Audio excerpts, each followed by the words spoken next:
Well, just when you thought it wasn't physically possible for anything more shocking to happen in British politics, along comes renowned historian David Starkey to shake Westminster to its very core.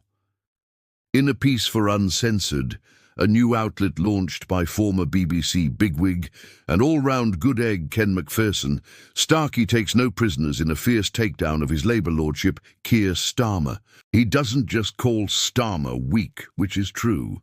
He doesn't just expose him as a fraud, which he is. He doesn't just liken him to a puppet controlled by the elites, which he definitely is. Starkey actually goes further. He suggests that Starmer may well be the last Labour Prime Minister Britain will ever have, a truly stunning prediction, one that completely changes everything. According to Starkey, what we are seeing before our very eyes is nothing less than the final spasms of a party that has lost the plot completely. A party so divorced from the people, so utterly detached from reality, that it now exists only to parrot the talking points of an ever-diminishing number of globalist technocrats. Now, I know things are really quite bad.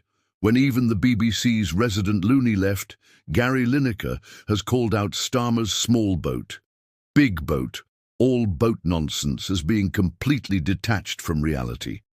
But according to Starkey, Lineker is actually being very realistic about the issue, for a whole series of reasons, including the fact that they've been completely and utterly ignored by the elites who run our country. The British public have had enough of being told that mass unskilled immigration is a moral good. Enough of being lectured about the supposed benefits of ever greater diversity. Enough of being erased, cancelled and labelled as racist for daring to point out that open borders and uncontrolled immigration are simply not compatible with national identity and security. According to Starkey, this is a key moment in British history. The old Labour shibboleths just aren't working anymore. The reality is the people have finally woken up and are looking for new solutions. Solutions that the elites and their media allies simply cannot provide. That's why Labour's fragile coalition is fracturing. On the one hand, you've got the working class, the traditional Labour voter who've now seen sense and are heading in their droves to Farage and Reform UK. And on the other, you've got the permanent political class, the public sector elites, and the activist blocs who see Starmer's lurch to the right as nothing less than outright betrayal.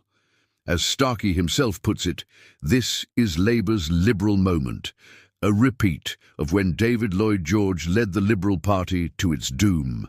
But whereas Lloyd George was a reluctant modernist, forced by circumstance to appeal to the masses, Starmer is a high modernist who has deliberately and knowingly sold out his party's core supporters. And in the middle of it all sits Nigel Farage, ready and waiting to lead us out of this mess. But as Starkey quite rightly points out, Farage can only do that if he builds a real government in waiting, not one of media darlings and globalist stooges, but of true statesmen and women with the vision, the unity and the strength to pull our country back from the brink. Because one thing's for sure, there's an almighty crash coming and soon. The question now is, who's ready to lead the rebuild?